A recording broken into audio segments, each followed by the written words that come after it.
Bonjour tout le monde, j'espère que vous allez bien. On se retrouve aujourd'hui pour une vidéo dans laquelle je vais vous présenter 3 recettes que j'adore manger en ce moment, que honnêtement on mange vraiment très souvent, je pense qu'on en mange quasiment chaque semaine, ou alors des recettes du même type. Il y en a que je vous ai déjà un petit peu montré en story sur Instagram, que vous avez vu passer, à chaque fois vous m'avez demandé le détail des recettes, donc c'est parti pour aujourd'hui. Ce sont des recettes qui sont de saison, qui sont vraiment parfaites pour des petits dîners d'automne, vraiment je les adore, donc c'est parti, je vous montre tout ça. Pour la première recette, il s'agit de lasagnes bolognaises dans lesquelles j'utilise du haché végétal. Donc moi j'utilise du Beyond Meat, mais on peut utiliser n'importe quelle marque de haché végétal, mais c'est vrai que moi c'est vraiment mon préféré. Là je l'ai pris à Casino, je l'ai acheté en surgelé et j'ai oublié de le décongeler en avance. Généralement je le décongèle la veille, mais c'est pas grave. Et vu que mes lasagnes sont pour 5 personnes, normalement un haché végétal comme ça de 300 grammes, ça suffit pas forcément. Et en même temps, vu que c'est un simili qui n'est pas donné non plus, enfin c'est pas hyper cher, ça coûte 3,60 €, quelque chose comme ça. Mais j'aime bien renforcer un petit peu ma bolognaise avec des protéines de soja texturées. Donc généralement j'ajoute 70 grammes de protéines de soja texturées. Ça vient nous ajouter à peu près 2 portions de protéines. Et c'est ce qui fait qu'on obtient des lasagnes vraiment riches en protéines, qui ont à la fois le bon goût du haché végétal, parce que c'est fait pour ressembler un petit peu à de la viande, et en même temps les protéines de soja vont renforcer le côté protéiné, riche en fer. Ça fait une farce un petit peu moins lourde aussi, donc ça peut être sympa. Vous pouvez mettre la quantité que vous voulez de chaque. On peut faire de la bolognaise simplement avec des protéines de soja texturées, simplement avec du Beyond Meat, mais moi je vais mettre les deux dedans. Les protéines de soja texturées, je vous en ai déjà pas mal parlé, généralement on les trouve à environ 10 € le kilo, et avec seulement 100 grammes on a 3 portions, donc ce qui veut dire qu'avec 1 € de protéines de soja texturées, vous avez une source de protéines pour 3 personnes, donc on est vraiment sur quelque chose de très économique. Et en plus de ça, ça contient plus de 50 grammes de protéines au 100 grammes, donc c'est vraiment hyper protéiné, c'est très intéressant. Ça n'a pas de goût particulier, mais ça a une texture qui fait penser à la viande, et quand on l'intègre dans des bolognaises et tout, c'est vraiment bluffant. Et finalement, la protéine de soja texturée, elle a un peu une cousine, on va dire, qui est la protéine de pois texturée, qui y ressemble beaucoup, mais qui est plus tendre et que j'utilise pas mal en cuisine. Bah, c'est ce qui va être la base du haché végétal en général, mais juste que ça va être préparé autrement. Donc voilà, je vais vous montrer comment je fais ma bolognaise, qui est à la fois économique mais très gourmande, avec ces deux produits. Dans ma sauce bolognaise, je vais mettre un oignon et 4 petites carottes. Après, il y a d'autres légumes qui peuvent très bien aller dedans. Vous pouvez mettre de la courgette, vous pouvez mettre des champignons, enfin il y a plein de légumes qui s'intègrent super bien. Et je vais utiliser de la sauce napolitaine, vous pouvez utiliser de la passata, mais j'utilise ce que j'ai à la maison. Et c'est vrai que j'adore la sauce napolitaine parce qu'elle est déjà cuisinée, qu'elle n'a pas d'acidité, et qu'en même temps la compo est assez simple, c'est vraiment des tomates avec d'autres petits légumes comme des oignons, des petites herbes, et je trouve que ça donne tout de suite pas mal de goût. Et c'est tout, donc je commence par couper mon oignon, éplucher mes carottes. Je garde les épluchures pour faire une soupe un autre jour. Je les coupe en tout petits morceaux et je mets tout ça dans mon faitout. Et vu que mon haché végétal est encore congelé, je vais le mettre un petit peu au micro-ondes. Je vais essayer de pas faire comme la dernière fois avec les brocolis et de ne pas l'oublier au micro-ondes. En même temps, c'est un peu c'est quand même une des bases de la recette, donc ce serait dommage de l'oublier. Alors j'ai dû changer d'oignon parce que le premier était totalement mou à l'intérieur. Donc on passe au deuxième en espérant qu'il n'ait pas le même problème. C'est souvent ça avec les filets d'oignons, c'est moins cher, mais des fois il y en a qui ont des petits soucis. Et j'ai toujours une petite poubelle de table quand je cuisine, c'est quand même vachement pratique. Ça évite d'encombrer sa planche avec des épluchures et ça évite de se prendre la tête à faire des allers-retours vers la poubelle. Moi j'aime beaucoup faire ça. J'utilise un petit plat comme ça que je pose à côté. Dans mon faitout, je mets de l'huile d'olive et je lance les oignons et je vais passer à la préparation des carottes.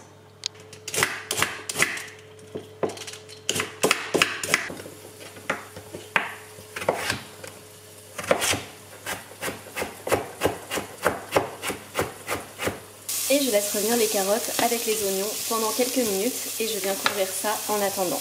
Ensuite, je fais un peu de place dans mon faitout et je viens ajouter mon haché végétal d'abord. Celui-ci par exemple il va rendre un petit peu de gras parce qu'il est quand même assez riche, c'est ça qui fait qu'il est très bon. Et après je viendrai ajouter les protéines de soja texturées et je les laisserai revenir quelques minutes dans le jus un petit peu qui se sera dégagé de tout ça pour qu'elles puissent bien s'imprégner de saveur. Au bout de quelques minutes, je viens ajouter mes protéines de soja texturées. Et j'en ai mis 70, 75 grammes, enfin vraiment, vous pouvez varier les proportions selon la quantité que vous voulez faire.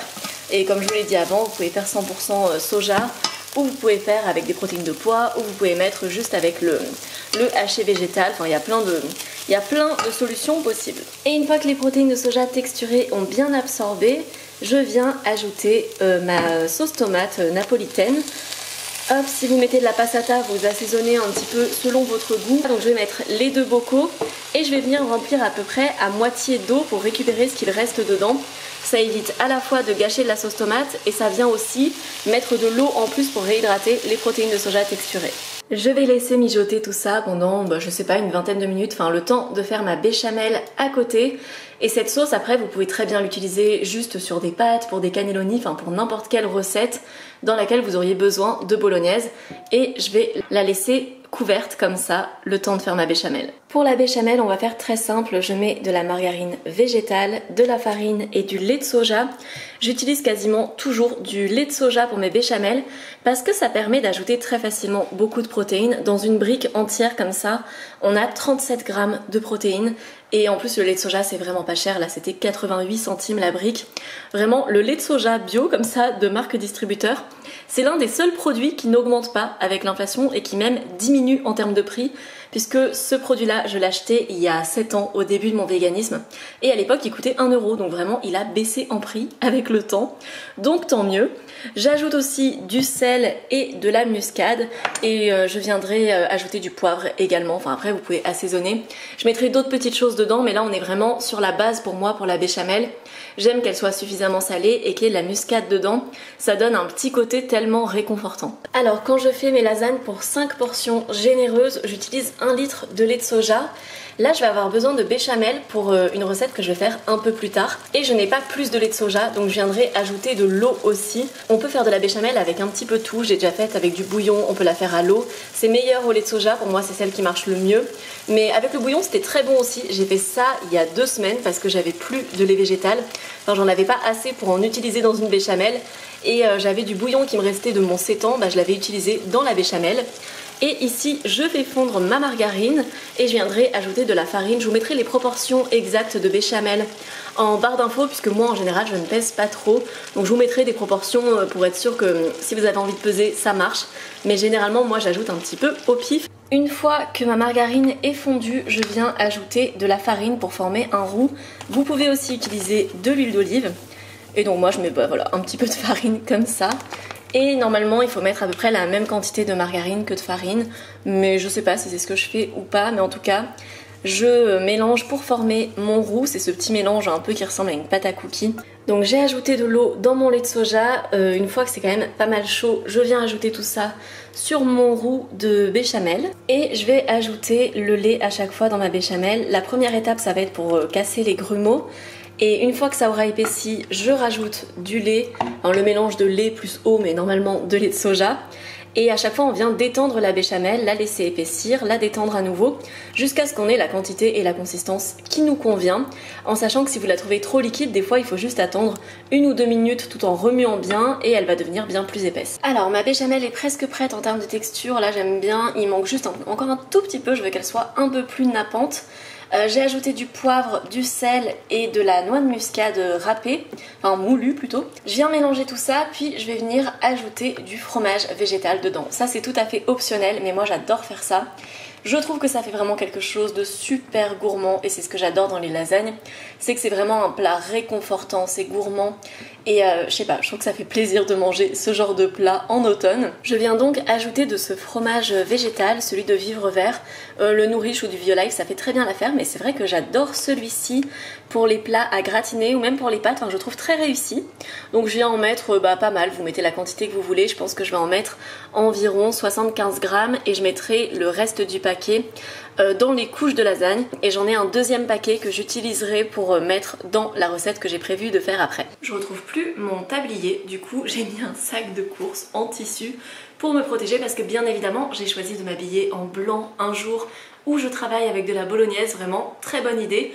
Du coup je trouve que le sac de course finalement il y a un côté assez sympa. Je vais venir former mes lasagnes, j'utilise des lasagnes sans œufs de marque de marques distributeurs comme ça, on en trouve très facilement. Faites juste attention à ne pas acheter des lasagnes avec des œufs. Il y a peut-être 30% des lasagnes du marché, je pense, qui contiennent des œufs, mais on en trouve très facilement des véganes. Je vais faire des couches de béchamel, des couches de bolognaise. Faut que je pense à garder de la béchamel pour l'autre recette que j'ai prévue. Et s'il m'en reste, je ferai un petit plat de lasagne en plus que je garderai au congèle. Le plat comme ça, nous on le mange pour à peu près 4 portions très généreuses, mais je pense que selon l'appétit, on peut très bien se faire 6 portions avec par exemple. C'est juste que nous on adore les lasagnes. Et ça c'est le petit plat qu'on fait en plus, c'est un peu la portion individuelle. On en a plusieurs au congèle et c'est super pratique les soirs de flemme. Vous décongelez des lasagnes, vous mettez 2-3 crudités à côté et vous avez un repas complet. Je commence donc par une couche de bolognaise. On peut commencer par la béchamel aussi je pense. Enfin je pense pas que ça pose de problème. De toute façon en cuisine souvent il y a parfois des règles strictes pour la pâtisserie ou pour les choses vraiment où il y a quelque chose de chimique qui se produit et il faut essayer de pas rater. Mais je trouve que dans la cuisine du salé, très souvent, on est assez libre de ce qu'on peut faire. C'est pour ça que j'adore cuisiner du salé. J'utilise la même louche pour les deux parce que de toute façon, ça va être mélangé dans le plat ensuite. Et je viens mettre mes feuilles de lasagne par-dessus. En termes de taille, si je me rappelle bien, il va m'en falloir 2,5. Donc je m'en casse plusieurs d'avance, comme ça je viendrai les faire pour différentes couches. Et ça me permettra de pouvoir adapter à la taille du plat. Et maintenant on recommence, donc bolognaise, béchamel, pâte à lasagne. Moi j'appuie pas dessus parce que j'aime pas quand c'est tout coagulé et que les pâtes sont trop serrées, j'aime qu'il y ait un petit peu d'espace et que la sauce recouvre le tout. C'est pour ça qu'il est important de faire suffisamment de sauce. Vu que je me suis dit que j'allais sûrement oublier que j'allais avoir besoin de béchamel pour une autre recette et que j'étais en train de mettre plein de sauce tomate dedans parce que j'avais oublié que j'allais l'utiliser, je m'en mets un petit peu de côté que je viendrai utiliser pour ma recette d'après. Et je continue le montage des lasagnes. Une fois que j'ai monté mes lasagnes, je viens mettre du fromage végétal par-dessus. On peut mettre aussi de la levure maltée, on adapte. Et là on a la petite portion qui est trop mignonne. C'est pas une énorme portion, mais elle sera très bien comme ça. Je suis en train de faire n'importe quoi à une main. Et après je vais venir nettoyer mon petit bazar à côté. En fait je garde les morceaux que j'ai déjà cassés pour les utiliser la prochaine fois. Et pareil, il y en a que j'ai cassé dans l'autre sens parce que ce plat était un petit peu plus petit que ce que j'utilise d'habitude comme petit plat, donc ça rentrait pas totalement dedans, mais c'est pas grave du tout. Je vais maintenant enfourner ça dans mon four qui a préchauffé, je le mets à 200 degrés pour environ 35 minutes. Le petit plat je le sortirai plus tôt parce que normalement il sera prêt bien avant. Et voici pour nos magnifiques lasagnes, vraiment j'aime trop ce plat. On a la petite portion ici. J'avoue que pour ce repas finalement j'ai juste envie de les manger comme ça. C'est super dur de bien présenter des lasagnes mais vraiment elles sont tellement bonnes. Cette recette de lasagne c'est vraiment ce que je préfère.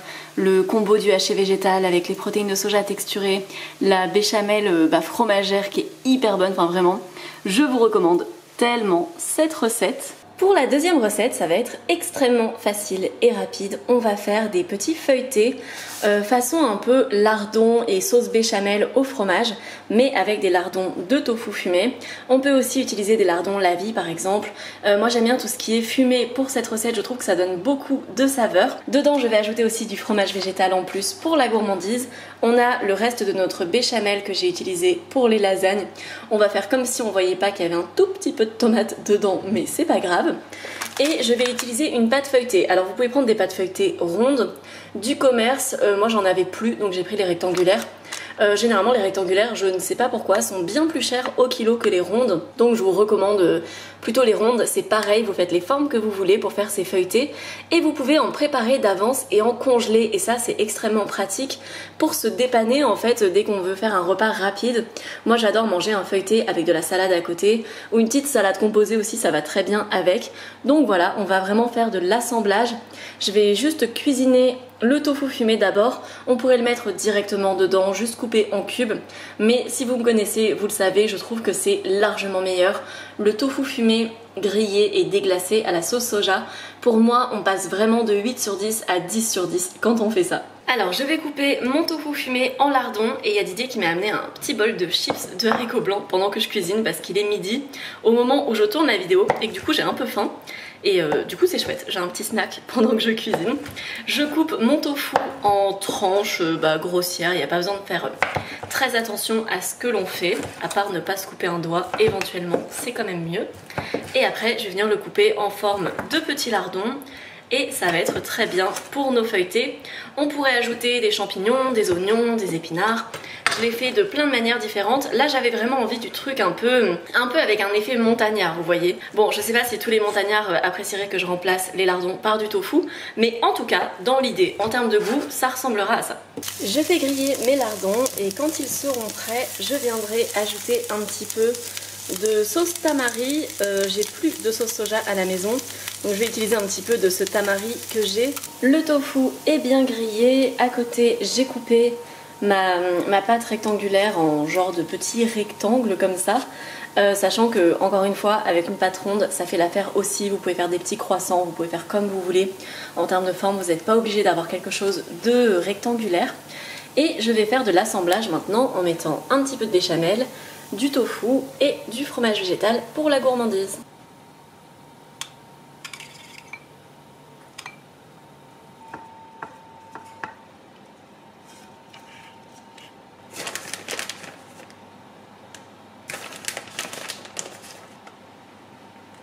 Et je viens maintenant les refermer comme je peux.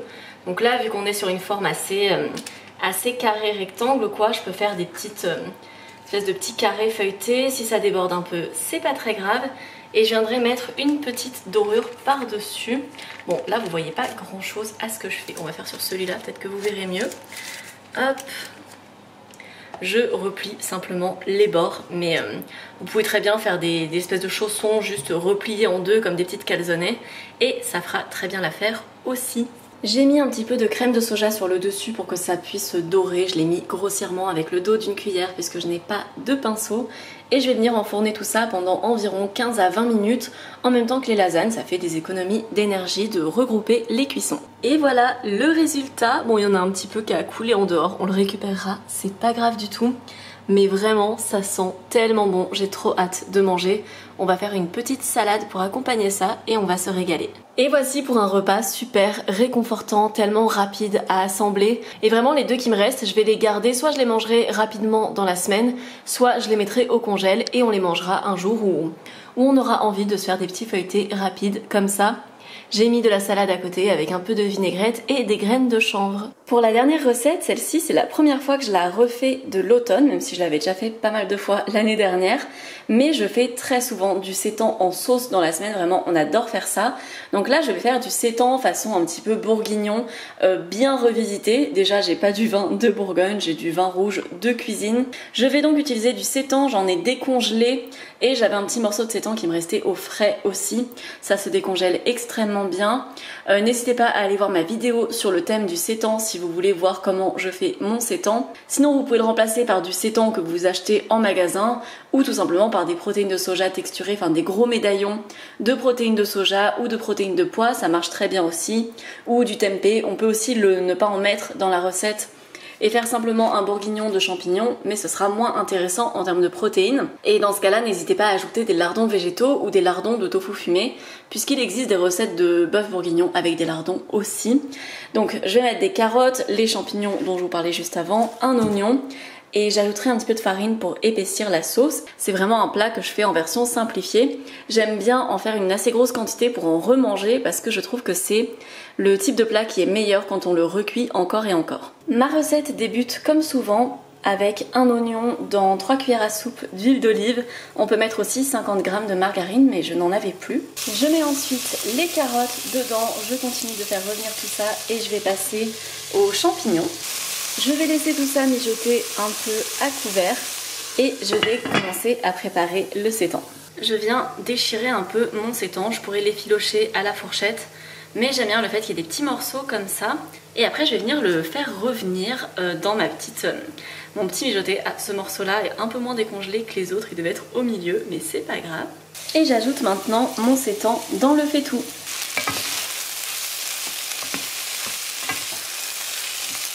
J'ajoute ensuite une bonne cuillère à soupe de farine juste pour enrober le tout et venir épaissir la sauce ensuite.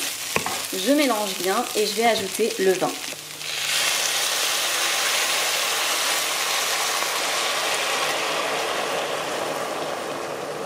Maintenant je vais le laisser mijoter une bonne vingtaine de minutes minimum, on peut le mettre vraiment très longtemps. Et on peut mettre plus de vin aussi si on le souhaite. J'ai ajouté également du bouillon de légumes et du poivre, puisque jusqu'ici j'avais vraiment pas mis de sel, à part mon sétan qui est quand même légèrement salé de sa cuisson au bouillon, mais c'est mieux d'en rajouter un petit peu quand même. Et je vais laisser mijoter tout ça pendant une bonne vingtaine de minutes. Et après juste 20 minutes de mijotage, on a quelque chose de bien confit, super bon, avec vraiment de superbes saveurs. Je vais l'accompagner avec des pâtes. Et voici pour une autre idée de dîner d'automne, vraiment il est trop bon. Le sétan marche super bien dans cette recette. J'ai utilisé le sétan à la farine lavée qui est mon sétan préféré. Et vraiment mais la texture est incroyable, il est super tendre, enfin vraiment il se déchire un peu tout seul, enfin c'est trop bon. Il est bien confit dans la sauce avec les pâtes. Dès que je le réchaufferai, je rajouterai à chaque fois un petit peu d'eau pour ne pas qu'il soit trop sec. Et je pense qu'il faut que je l'accompagne avec de la polenta aussi. Parce que vraiment le bourguignon avec de la polenta, c'est une association que je trouve absolument merveilleuse. Et donc voici pour ces 3 recettes que j'avais envie de vous présenter, vraiment des plats dont j'ai tout le temps envie en ce moment. J'aime vraiment manger ces plats chauds, ces plats qui sont quand même faciles à faire et qui sont surtout faciles à réchauffer. Au final, tout ce que j'ai préparé aujourd'hui, on en a des portions en rab pour plus tard. C'est une forme de meal prep, même si bon d'habitude je le fais pas forcément sous forme de meal prep, mais là en ayant filmé cette vidéo, ça me permet d'en avoir plein pour plusieurs jours et vraiment ça c'est super agréable. Je peux tout congeler, enfin tout ce que j'ai préparé aujourd'hui est congelable et peut me permettre d'en avoir à n'importe quel moment. Donc j'espère que les recettes vous plairont, n'hésitez pas à me faire vos retours si jamais vous testez. En mettant des commentaires et des likes sur mes vidéos, vous soutenez énormément le référencement de ma chaîne. Également, si vous ne voulez rien manquer de ce qui va venir, n'hésitez pas à vous abonner à ma chaîne puisque je poste environ tous les 5 jours une nouvelle vidéo sur le thème du budget, sur l'alimentation. J'ai des conseils pour se réchauffer sans chauffage aussi puisqu'on arrive à nouveau dans cette saison. Donc si jamais vous voulez essayer de repousser un petit peu le moment où vous allumez votre radiateur, n'hésitez pas à aller voir mes vidéos qui parlent de ce sujet. En attendant, je vous fais de gros bisous. On peut également se retrouver sur Instagram, c'est Mûres et Noisettes également. Et je vous dis à très bientôt. Ciao ciao!